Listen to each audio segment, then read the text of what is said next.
The day had arrived. She had finally married him. After years of careful scheming and seduction, Anne Boleyn had finally married Henry VIII. Of course, those years hadn't been without their challenges. Henry had even been forced to defy the most powerful religious entity in the world to make it happen. But finally, they were together.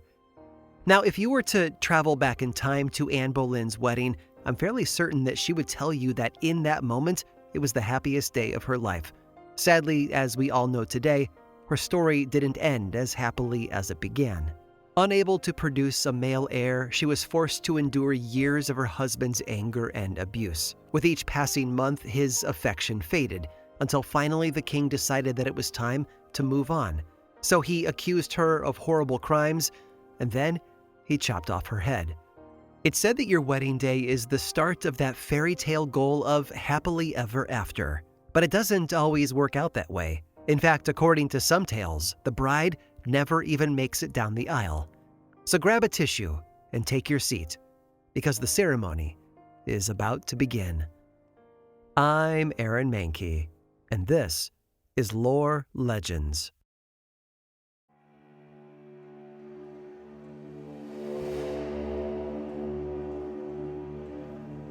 The year was 1911, and the Grand Galvez, or simply Hotel Galvez as it was known then, had just opened its glittering doors for the first time.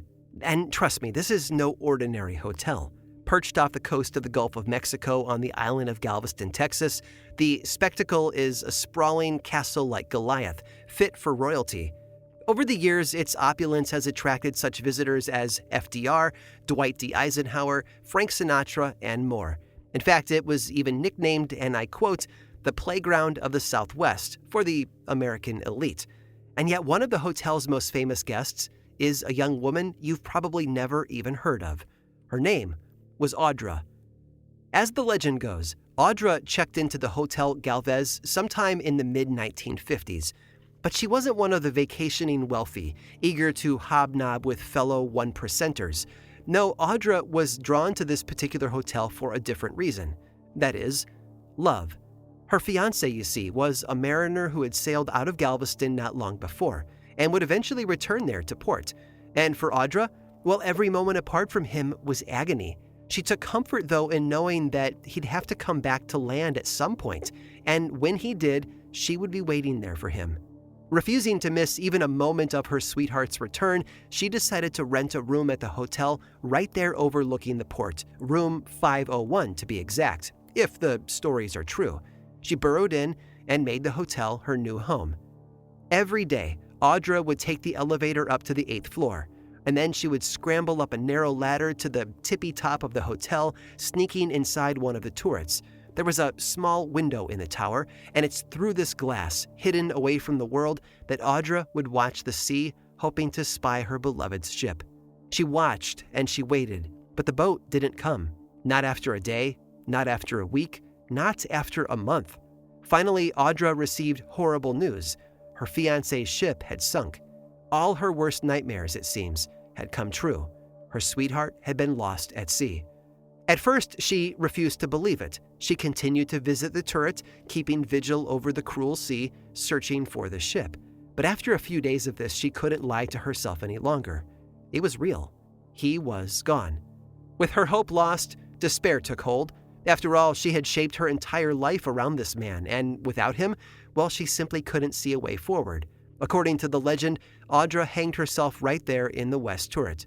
It's a tragic story, and unfortunately, it only gets worse. You see, a few short days after Audra's death, her fiancé appeared on the doorstep of the hotel in search of his bride. It turns out he'd been rescued at sea, and the first thing he had done when he got home was rush to Galveston, eager to be reunited with his true love. It's like a seafaring version of Romeo and Juliet. Young lovers, mistaken deaths, tragic conclusions. But there's a major difference between Shakespeare's classic and that of the lovelorn bride, as the story has come to be known. Because, you see, in this tragedy, death is not where the story ends. It's said that, to this day, Audra still haunts the hotel, particularly her former room, 501. Employees and guests alike have reported all sorts of strange, inexplicable things. Sometimes the key card is said to stop working, and when the desk clerk scans it for the room code, the display chillingly reads expired 1955.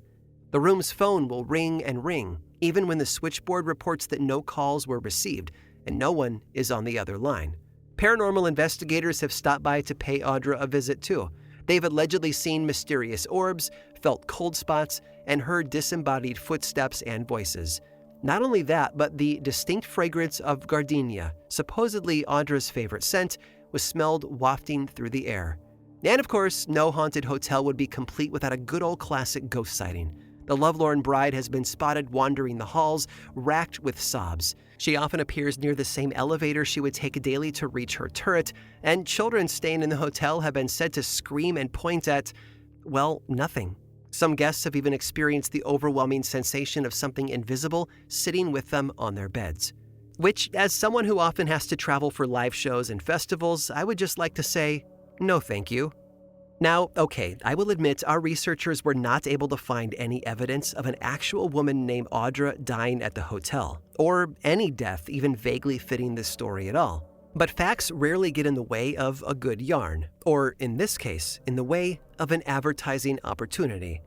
Now, who knows when the Grand Galvez Hotel realized that they had something valuable on their hands? I bet that it was around the time the first paranormal investigators showed up. At any rate, the hotel is a business, and they weren't going to let a resource like this go to waste. It was time, it seems, for a publicity stunt.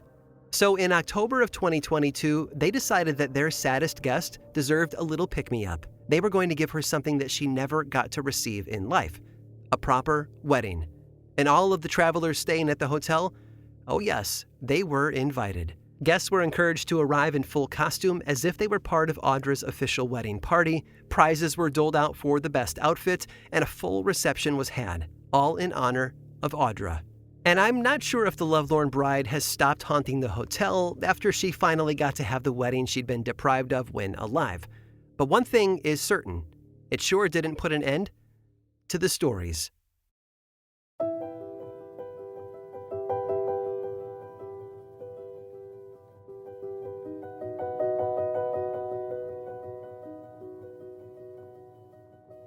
Desperate times call for desperate measures, and in 1927, John Saybold was desperate. The 71-year-old farmer had outlived not just one wife, but two, and had lost his beloved son as well. And so, overcome with grief and loneliness, John had reached his limit. He needed a change. Today, he probably would have called a therapist, but this was a century ago, so instead John called a spiritualist medium. Her name was Nellie Moore, and she claimed that she could reunite John with his deceased son, for a fee, of course. But the guy, as I said, was desperate, and he was more than willing to pay. Nellie brought John into a dark room and dimmed the lights. It had to be dark, she insisted, or the seance wouldn't work. Oh, and he better not even think about turning the lights on, or, God forbid, touching the spirits, because if he did, well, he'd die and so would Nellie. A little convenient if you ask me, but hey, we'll go with it. With that, the seance began, and amazingly, it wasn't long before a spirit arrived. It talked through Nellie, and John Saybold was elated to learn that the visitor was none other than his lost son. Not only that, but the young man had a message for his father. He told John that he wished to guide him through the rest of his life, which he would do through Nellie Moore, as long as he kept paying her for her services, that is. Another spirit named Greer popped up next, who claimed to be a sort of managing director of the other world. This ghostly bureaucrat counseled John to do whatever his son said. As long as he kept employing Moore, he would never have to say goodbye to his son. And that was that. John was hooked. Now look, it might be easy for us to dismiss John Saybold as a bit, well, gullible, but I want you to put yourself in his position. This is a man who had lost everyone that he loved, and suddenly he was being handed an opportunity to have those people back. It would surely be tempting, even to the most skeptical person. And John, he was not the most skeptical person. In fact, he was a true believer in spiritualism and had been for over 30 years, and he wasn't about to stop now. When he wasn't dabbling in the dead, Saybold was a rather successful farmer. He owned multiple farms in Kansas and Oklahoma and made a good chunk of change from them too, which was lucky because the ghost demanded a lot of money. Through Nellie Moore, the ghost commanded that Saybold use $3,000 to move to Wichita, where he was to rent a home for Nellie Moore and her family to live in. And he did it. But apparently the ghost thought that this home was too small, so they demanded a bigger one. And he did that too. He bought them furniture. He paid for her kids' education, all at the ghost's behest, and still they asked for more. Which, okay, would have made me a little suspicious, but poor John was in too deep to turn back now. Reconnecting with his son was all well and good, but John Saybold was still a widower, remember? And he had grown tired of the single life. Surprise, surprise, though, Moore had a plan to help with that too. Apparently, she wasn't just a medium, but a matchmaker as well. And so, one day, Nellie excitedly told John that she had found him a perfect bride. There was just one teeny tiny caveat. This lovely lady just so happened to be dead. That's right, Nellie Moore had arranged a marriage between John and a ghost. This ghost's name was Sarah, by the way. Had he ever met her in life? Oh no. Did he know her age or what she looked like? No. But John didn't care about these details. As long as Sarah agreed to have and to hold, as well as a dead woman can, I suppose, then he was satisfied. And so the date was set. The wedding actually had a heck of a turnout. Spiritualists traveled from all over to help celebrate the happy couple. And the bride's side allegedly turned up as well, although they were all invisible to the naked eye. During the ceremony itself, Saybold placed the ring on the ghost's finger, being careful not to touch her skin, of course, lest he be struck dead. And if you're wondering, yes, the ghost apparently did have fingers. Saybold later testified that he could vaguely discern her outline in the dark seance room. Occasionally, her illuminated hands would materialize and grab something. And there you go. The couple were wed. And that would have been the end of it. Except, of course, it wasn't. As it would turn out, having a ghost bride and a psychic on retainer was rather expensive. Before long, Saybold's money ran out. He was flat broke. And not only that, but he started to reflect on his new marriage and realized that, despite Moore's promises, it really hadn't improved his life in any way. This is when the guy finally, and I mean finally, began to suspect that Moore had been playing him for a chump. And so in the true American way, he took her to court. John Saybold sued Nellie Moore for a whopping $7,500, the equivalent of about $125,000 today. As you can imagine, the whole thing caused a media frenzy. Ghost brides, con artists, seances, what's not to love? The story shot across the nation, and then the world. Shockingly, though, Saybold's case didn't hold up in court. The judge told him that he could not recover his money unless he could prove that the contract he had entered into with Moore was illegal at the time of its making. And while it might have been a very, very ill-advised arrangement to enter into, he did consent to everything, and nothing about Moore's dealings were technically against the law. In the end, she walked away unscathed, with all of Saybold's money still lining her pockets. Now, you would think that John Saybold would have tossed spiritualism out the window after that, but you'd be wrong. It turns out that this entire experience only shook his belief in one thing, Nellie Moore. In fact, he even continued to believe himself to be married to the ghost bride Sarah. That said, there seemed to be some trouble in paradise. In short, the marriage was on the rocks. She was quite an absent partner, to put it mildly. And so eventually John began pursuing a new course of legal action. Not a lawsuit, mind you. No, he wanted a divorce. Which, okay, legally speaking, seemed a bit tricky. But he did formally denounce the marriage. And for all intents and purposes, the couple had separated. The marriage between John the human and Sarah the ghost formally met its conclusion. I guess at the end of the day, all John Saybold wanted was a wife with a little more substance.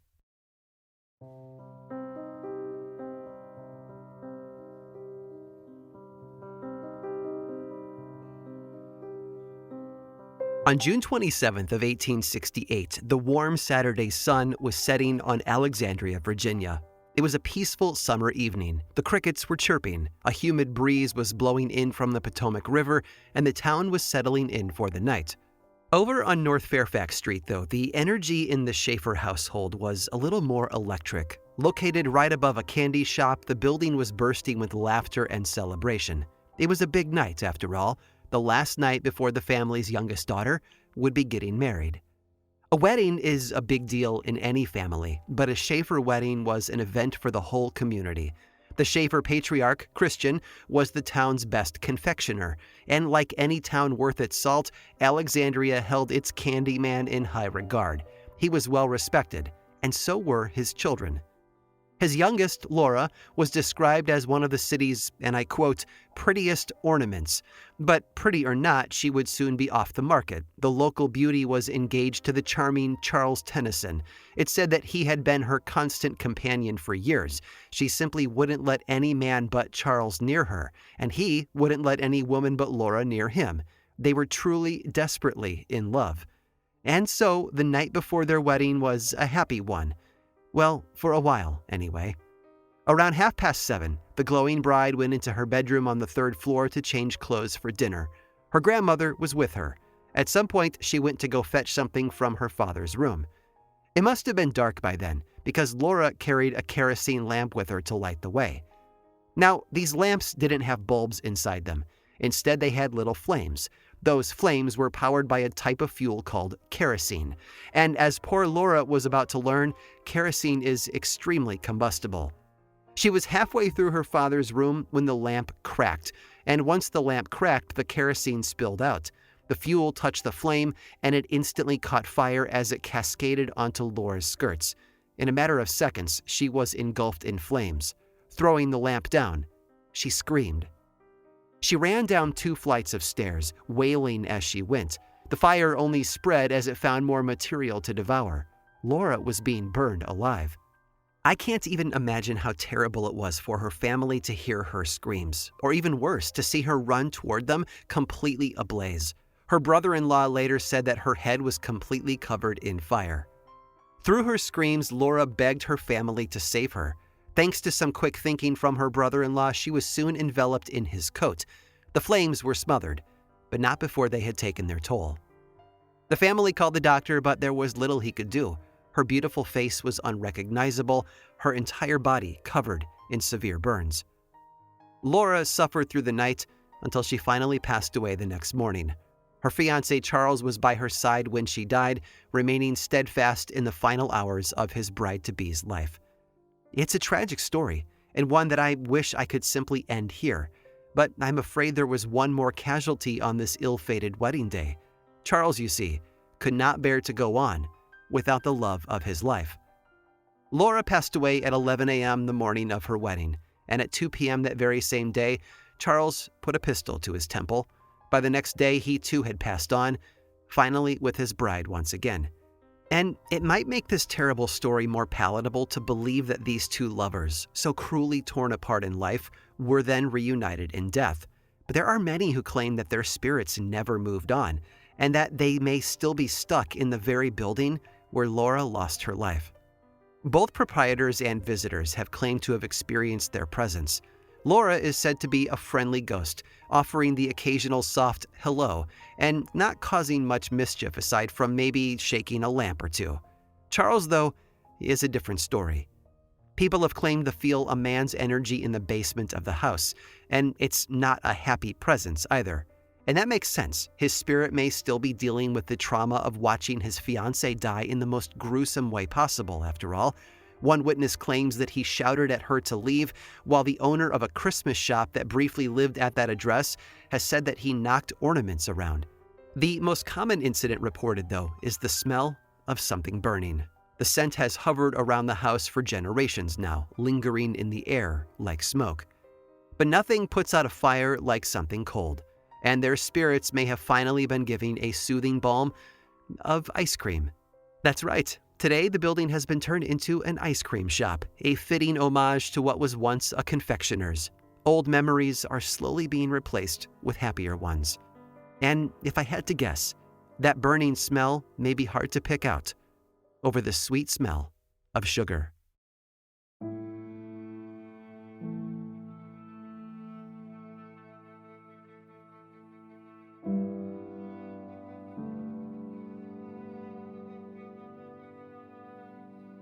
A bride, according to many traditions, is meant to be the very picture of youthful innocence. It's a well-known trope, even if it doesn't mesh with reality. In the real world, we know that anyone can get married, no matter how old they are or how much life might have hardened them. But if we're just going off of Eurocentric literary examples, a bride almost always fits a certain image. Most of the time, she's described as young, dressed in white, and with her entire life ahead of her. If we want to be poetic about it, we could say that she's like a lamb, sweet, docile, and completely ignorant of how cruel the world can be, which is what makes it all the more heartbreaking when the lamb is led to the slaughter. In that way, a bride will always be the perfect victim. Here they are with their new life about to begin beside the person they love the most in the entire world until the floor is ripped out from under them. It can even make the most cynical heart ache, but that's the whole point of telling stories like these. They trigger emotions. Perhaps that's why almost every old hotel or historic church contains their own version of the ghost bride legend. Not because there's an epidemic of brides dropping dead on their wedding days, but because, for better or for worse, a dead bride will pull on more heartstrings than some random victim elsewhere ever could. And a great example of this would be the burning bride of Alexandria. That was a real incident reported in local newspapers all over the DC area. But she's one of the few actual tragic bride stories out there. The rest can typically be chalked up to overactive imaginations and urban legends hoping for a bit of shock value. All of them, though, are powered by the same underlying heartbeat, which is that few legends are more powerful than the ones that show us beauty and hope and promise, and then take it all away.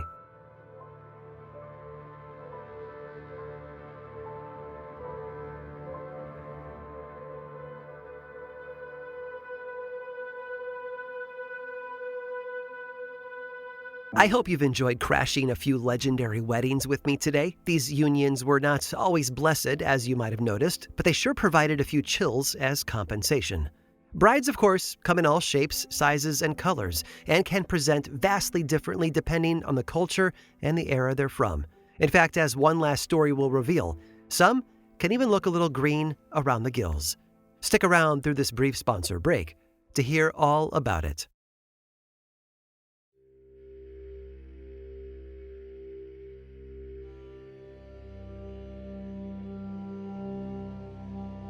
It was, by all accounts, a beautiful wedding. The entire village showed up to celebrate, singing and feasting as they lifted the happy couple up on their shoulders. The bride and groom were anointed with oils and cleansing waters and turmeric. They were joined in a hand-fasting ritual, and finally, to everyone's delight, they were announced married. Now sure, it was the villagers themselves who had made the match, but there in India, arranged marriages weren't uncommon. What was uncommon, however, was the couple's species, because they weren't exactly human. No, these blissful sweethearts just so happened to be frogs. It's known as Baikuli Biya, or frog marriage, and it's an ancient tradition practiced among Hindus in the Assam region of India and parts of Bangladesh. Now, while specifics differ from village to village, it usually goes a little something like this. First, participants catch a male frog and a female frog, which are tied together upon a woven fan. Then a sort of amphibious trick-or-treating situation takes place where kids put the frog fan on their heads and go door to door throughout the town. At each location, the children get a snack of rice while the frogs get a bit of water poured on them. And during this procession, special songs and poems are sung aloud until eventually the rounds have all been made and the duo are set free into the water, officially pronounced frog and wife. And I know what you're thinking, why exactly are people marrying frogs? Well, here, just take a listen to the lyrics of one of those aforementioned ritual songs as one Bangladeshi anthropologist recalled from their childhood. It goes something like this. Cloud King, you are my brother. Our doorsteps are drying up due to no rain. Although it is raining, it is not enough. Our prophet is true. Please, Allah, give us rain. The marriage of Frog's daughter is arranged with a metal made of gold. So the female frog gives some rain. That's right, frog marriages are performed to help bring the rain during times of drought. In fact, believe it or not, this is far from the only frog-related rain ritual native to the area.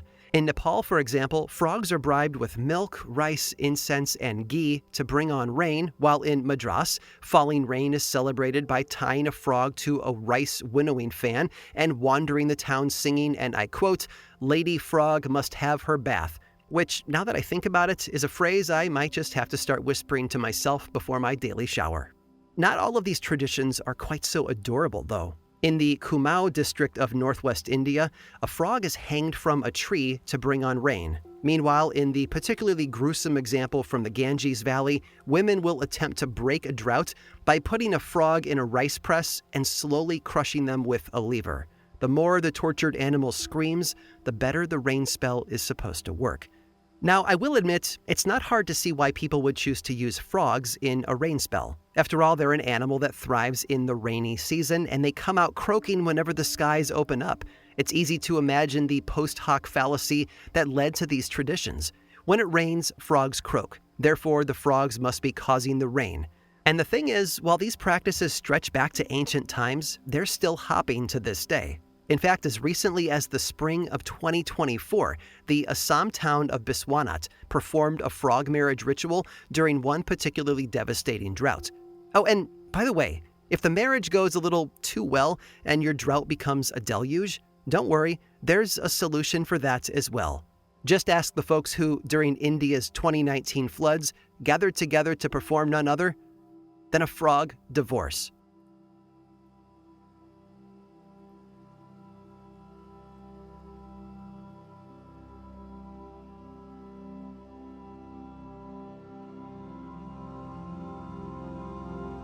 This episode of Lore Legends was produced by me, Aaron Mahnke, with writing and research by GennaRose Nethercott and Alex Robinson. Today's stories were all pulled from the vast archive of Lore Bites bonus episodes, usually enjoyed only by our paid subscribers. To support the show for a small monthly fee and get ad-free regular episodes, as well as those weekly bonus Lore Bites episodes and so much more, visit lorepodcast.com/support to find a way to pitch in.